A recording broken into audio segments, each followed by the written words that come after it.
barisan ingin menghabiskan atau menghabisi jaringan terorisme dan radikalisme.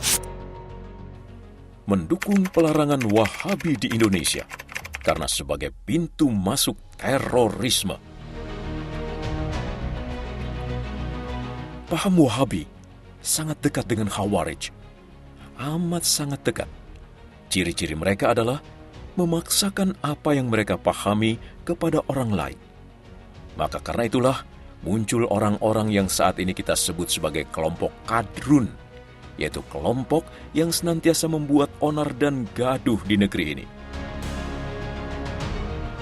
Kaum kadrun yang mabok agama itu, apapun caranya, mereka akan gunakan demi melampiaskan kebenciannya. Bahkan kita sudah melihat berbagai aksi-aksi intoleransi yang pernah terjadi selama ini hanya karena perbedaan keyakinan. Misalnya, kasus pembakaran rumah ibadah Ahmadiyah dan juga penyerangan jemaah Ahmadiyah di Banten dan Syiah di Sampang, serta beberapa gereja dan vihara juga menjadi aksi pembakaran karena mabuk agama ini. Mereka menyerang dengan sangat brutal. Mereka tak peduli soal kemanusiaan. Apakah itu contoh orang-orang yang beragama dengan baik? Semua itu bisa terjadi hanya karena mengikuti hawa nafsu dan hasutan kebencian. Mereka tak menggunakan akal sehatnya dalam mencerna sebuah pernyataan. Mereka lebih gemar mencari kesalahan daripada menyuarakan kebenaran. Itu saja sih poinnya. Maka bisa jadi merekalah pendusta agama, ya kan? Ciri dari orang-orang yang merasa paling suci dan paling paham agama adalah gemar mengharamkan. Coba saja perhatikan kaum Wahabi yang gemar mengharamkan itu. Kaum Wahabi merasa paling bertauhid, paling paham Islam, dan paling dekat dengan kebenaran. Faktanya, justru berbagai ceramah dari tokoh-tokoh Wahabi ini sudah menyesatkan. Karena itulah dikatakan sebagai pintu masuk terorisme oleh Profesor Kiai Said Aqil Siraj. Bayangkan saja, Khalid Basalamah yang tokoh Wahabi itu menghalalkan menggauli istri meski sedang haid. Padahal ada ayat Quran yang melarangnya. Dan secara akal sehat, itu menyalahi dunia kesehatan dan bisa berdampak buruk efeknya. Gawat banget. Wahabi, HTI, dan sejenisnya, bahkan FPI, semuanya bisa dibilang satu jeroan yang tergabung dalam wadah yang sama bernama kadrunisme. Meskipun berbeda-beda firqah, intinya bahwa mereka adalah gerakan yang sangat membahayakan negara ini. Ada yang mengharamkan hormat bendera hingga menthogutkan pemerintahan sampai Pancasila. Wahabi adalah mazhab yang sangat kaku dan sengaja dibentuk untuk mengacaukan dunia Islam serta mazhab yang akan menularkan virus-virus intoleransi, virus radikalisme, dan virus anti kebinekaan. Ideologi Wahabi ini, awal-awal kajiannya memang masih berbicara soal motivasi hidup, berbicara tentang bakti pada orang tua. Namun setelah beberapa lama, barulah dimasukkan ideologi yang sebenarnya. Mulai ngajak memakai celana cingkrang yang disebutnya sunnah. Atau yang paling ekstrim, para tokoh Wahabi menjejali jemaahnya dengan doktrin atau ceramah-ceramah yang berdasarkan pada hadis-hadis yang sebenarnya masih dipertanyakan kebenarannya atau kesohihannya. Misalnya soal menggauli istri meskipun masih dalam keadaan haid. Sebagaimana yang pernah disampaikan oleh Khalid Basalamah, tokoh Wahabi yang sudah sering viral karena membawakan atau membolehkan hal-hal yang nyeleneh, termasuk sah menggauli budak, lalu ditafsirkan sebagai pembantu di rumah. Ini kan kampret. Apalagi kalau berbicara tentang jihad, maka ideologi Wahabi ini berkembang menjadi sangat ekstrim. Dan yang paling bahaya, konteks agama tentang jihad malah ditafsirkan secara sepihak atau menurut hawa nafsunya atau sesuai dengan pesanan politik.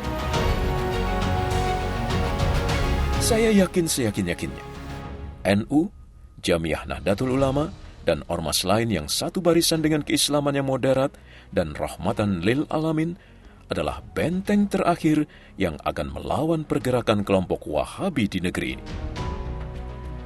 Secara terbuka, PBNU merekomendasikan agar pemerintah melarang penyebaran paham Wahabi. Rekomendasi ini dihasilkan dalam Rapat Kerja Nasional atau Rakernas ke-9 PBNU pada 25-27 Oktober 2022 yang lalu.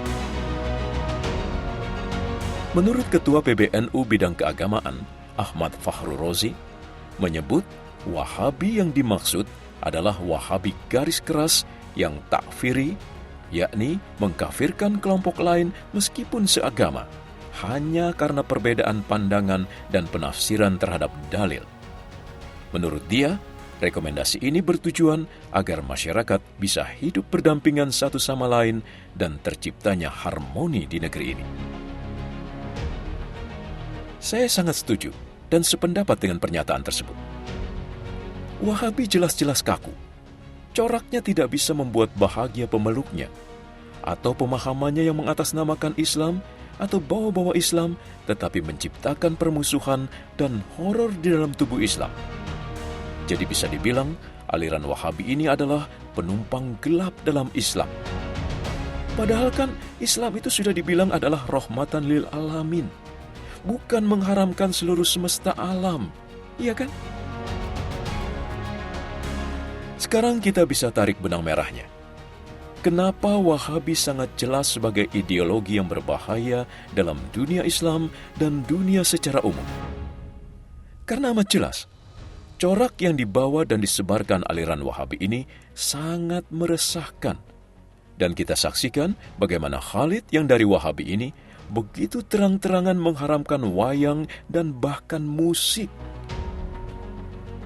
Dan beberapa orang yang sealiran dengan Khalid Basalamah ini juga pernah menyarankan atau bahkan memberikan solusi kepada jemaahnya yang dulunya adalah penggemar musik, sehingga gitarnya harus dibakar dan dimusnahkan. Bayangkan pemirsa, apakah ini bukan aliran yang membuat kedunguan jemaahnya? Sementara para ulama lainnya tidak semudah itu mengharamkan musik. Bahkan ada yang menggunakan musik sebagai media dakwah. Bayangkan, kalau sesuatu yang dianggapnya haram, maka harus dibakar atau dimusnahkan. Maka misalnya selain masjid, baik itu patung, ukiran kayu, kerajinan seni, dan banyak lagi benda lainnya yang dianggapnya haram, maka apakah semua itu harus dibakarnya? Jika terjadi aksi bakar-membakar ini, bukankah ini sama saja mengundang keributan yang keras? Jadi inilah pintu masuk terorisme. Berawal dari cara memusnahkan benda yang dianggapnya haram atau tidak islami. Na'udzubillah min zalik. Berbahaya. Wahabi sebagai pintu masuk terorisme memberikan peluang pengikutnya menjadi monster yang ganas seperti ISIS, bahkan HTI dan FPI. Tidak ada cara lain selain aliran ini harus ditenggelamkan di negeri ini. Apalagi sejarah bangsa kita, Islam berkembang karena corak Nusantara yang begitu kental. Wayang adalah bagian yang sudah digunakan sebagai media penyampaian ajaran Islam yang ramah. Karena itulah, kenapa Islam yang mayoritas di negeri ini bukan dari aliran Wahabi. Kalau dulu Wahabi sudah ada, bisa jadi Indonesia sudah tidak ada. Karena apa yang disampaikannya itu hanya memicu konflik, perang tidak akan usai, atau malah Wahabinya yang musnah karena diganyang oleh suatu penduduk yang tidak terima dituduh budayanya haram. Bisa jadi kan? Dan faktanya sekarang, Islam yang berkembang adalah Islam yang bercorak Nusantara. Bukan Islam model gurun yang masih dirasuki zaman jahiliyah. Dan Islam di Nusantara ini diwakili oleh Muhammadiyah dan NU. Dan itu sudah cukup. Maka dari itulah, Wahabi memang harus hengkang dari bumi pertiwi ini. Ulama Nusantara kita seperti Buya Syakur, Quraisy Shihab, Gus Baha, dan banyak lagi yang bisa menjelaskan dengan baik tentang kemuliaan Nabi Muhammad SAW dan ajarannya. Bagaimana nanti keadaan akhirat di sana, apa dan bagaimana itu tentang kematian, bagaimana berbuat baik dan adil, dan banyak tema lainnya yang bisa mencerahkan pikiran.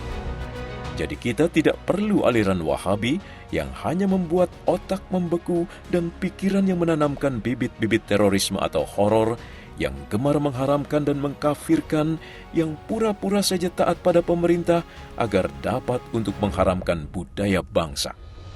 Bahaya kan? Waspadalah. Enyahkan Wahabi dari negeri tercinta ini.